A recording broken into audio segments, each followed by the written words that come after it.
The Holy Spirit, or Ruh al-qudus in Arabic, who is He and what does He do? In this lecture, I want to ponder on this question together with you. The person and work of the Holy Spirit, as described in the Bible, is totally unknown by Muslims. Ruh al-qudus is only mentioned 4 times in the Qur'an. We can only find a detailed description and answers in the Bible. However, it is of utmost importance to have a clear understanding of the Holy Spirit, and I tell you why. My name is Andreas Maurer, and I'm very excited to teach and discuss with you how to witness effectively as a Christian to our Muslim friends. As Christians, we should learn to explain our beliefs to our Muslim friends in ways they are understandable to them. This means that we know our Bible well and answer their questions accordingly. I believe it is essential that Christians first need to have a clear understanding of biblical teaching before getting into a discussion with Muslim people. Thus, I would encourage you to carefully read the references given in the Bible. In my book, Ask Your Muslim Friend, you will find some explanations about the Holy Spirit in section 2.5.2. But you are also encouraged to consult the index of this book, where you find more references on this topic. I'm convinced that God does not want us to be ignorant, but He will guide us as honest seekers so that they know the truth and we will find God. God speaks through the prophet Jeremiah and says, "You will seek me and find me when you seek me with all your heart." And in 1 Timothy chapter 2 verse 4 we read, God wants all people to be saved and to come to a knowledge of the truth. When speaking with Muslims about this topic, it becomes clear that they do not know the Holy Spirit as described in the Bible. The term in Arabic, Ruh al-qudus, commonly translated as the Holy Spirit or the Spirit of Holiness, occurs 4 times in the Quran. In 3 instances, the Holy Spirit is portrayed as how Allah strengthened Jesus. In the 4th, the Holy Spirit is the one who brought truth from Allah to His Prophet. In addition, among Muslims, the Holy Spirit is also commonly known as the angel Gabriel. In Islam, he is called Jibril. Many Muslims believe that he was a kind of ghost who was the medium of a revelation of the Quran to Muhammad. Gabriel is also seen as the messenger from Allah to all the prophets. Thus, we learn that the Quran mentions the Holy Spirit vaguely, but we only know in the Bible about the true Holy Spirit. Christians may ask Muslims the following questions on this topic of the Holy Spirit. First, have you heard about the Holy Spirit? Secondly, do you know what the Quran says about the Holy Spirit? And thirdly, we can ask Muslims, are you interested to hear what the Bible says about the Holy Spirit? The emphasis on how the triune God revealed Himself in history can be seen as follows. First, God the Father and the Creator during the Old Testament times. Secondly, Jesus, the Son of God, living as a human person on earth during the New Testament time. And thirdly, the Holy Spirit residing in the heart of people forever, introduced especially by Jesus while living on earth. The Holy Spirit is God and therefore eternal, without beginning or end. In the Bible, we first read of the Holy Spirit in the 2nd verse, and we last read of Him in the 4th last verse. Throughout the whole Bible, we read of His work in the hearts and minds of believers. Because He is Spirit, He can be everywhere at all times and even live within all believers to guide and teach them. The Holy Spirit is called by several names in the Bible, such as the Spirit of God, the Spirit of Christ, the Spirit of holiness, the Spirit of wisdom and revelation, the Spirit of truth, and the Spirit of love and power, and also the Counselor. Jesus spent much time to explain his followers the work and function of the Holy Spirit. Especially in the Gospel of John in chapters 14, 15 and 16, Jesus is saying much about the Holy Spirit and proclaims that he is the successor of him. To know the ministry of the Holy Spirit and to have a relationship with him, we need to know him personally and his functions. In the following, the most important functions are listed which Jesus taught about the Holy Spirit. First, the Holy Spirit will convict people of their sins, about righteousness and judgment. Therefore, the Holy Spirit calls us to stop being disobedient to God. Point 2. The Holy Spirit is to bring about the rebirth of people. In John's Gospel, chapter 3, we read the wonderful story where Jesus met Nicodemus, a Pharisee who was a member of the Jewish ruling council. Jesus explained to him the meaning of being born again, or being born from above.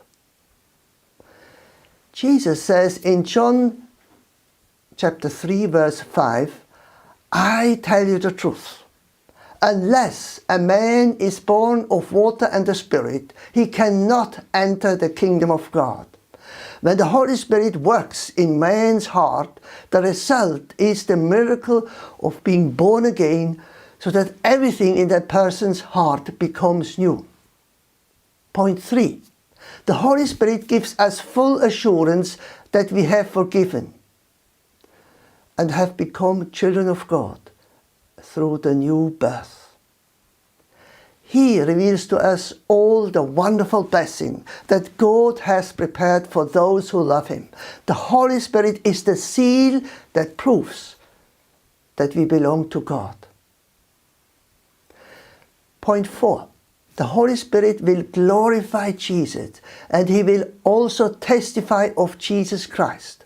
Through the guidance of the Spirit of God, Christians learn how to respectively give all the glory to God.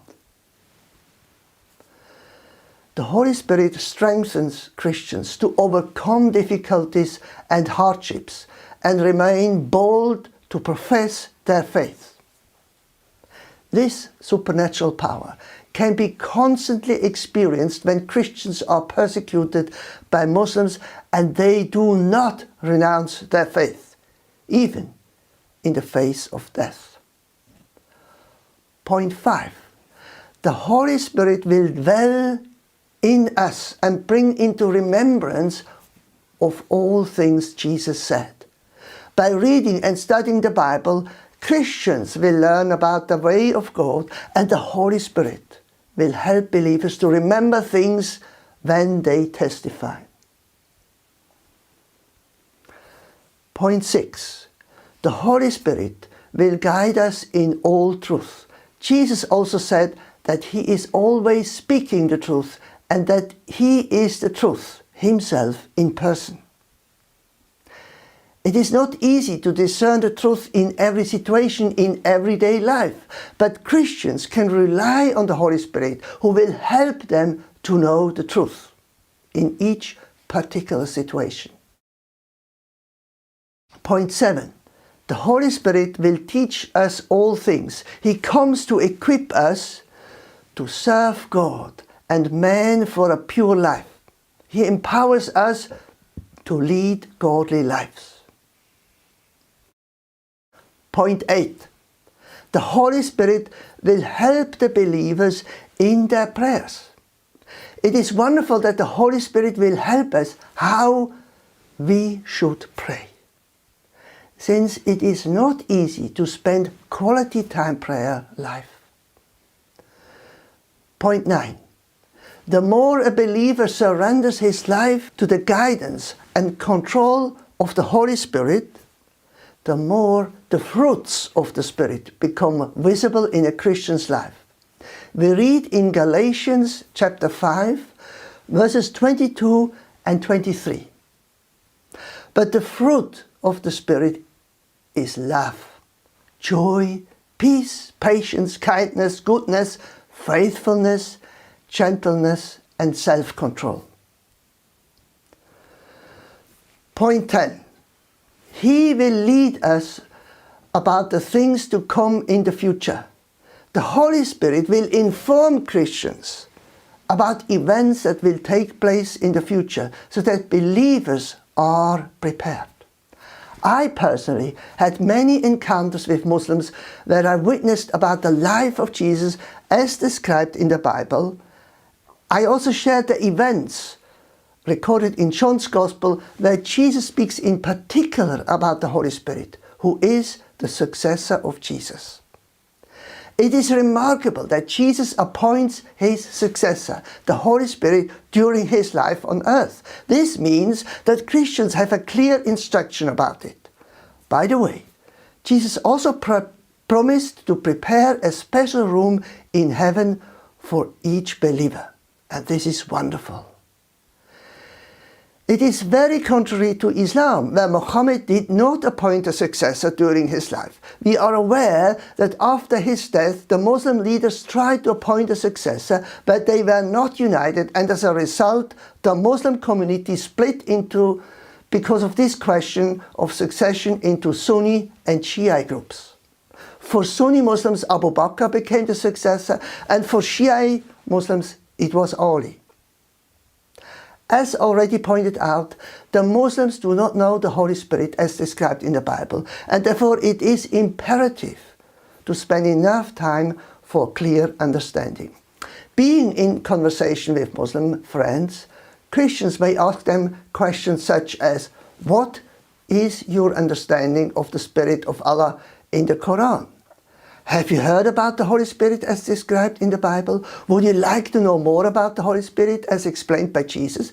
Can we read together in the Bible from John's Gospel 14, 15 and 16? What questions do you have about the Holy Spirit as portrayed in the Bible? Dear friends, after looking at all these points, I'm convinced that the Christian faith is the correct one. What is your opinion? What do you think about what has been said? I personally believe that the Christian faith is the true faith. I'm also convinced that Jesus is the truth and the Savior of this world. Thus, the Bible is the Word of God.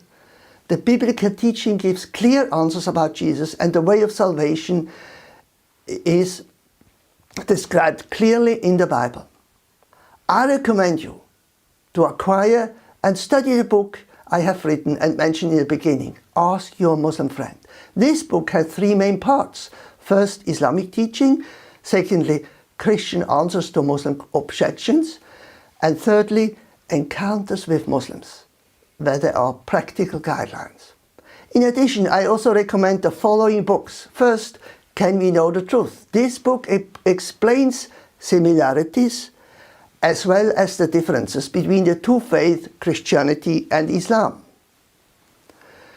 Secondly, Illustration Parable Stories. This booklet contains many practical stories showing the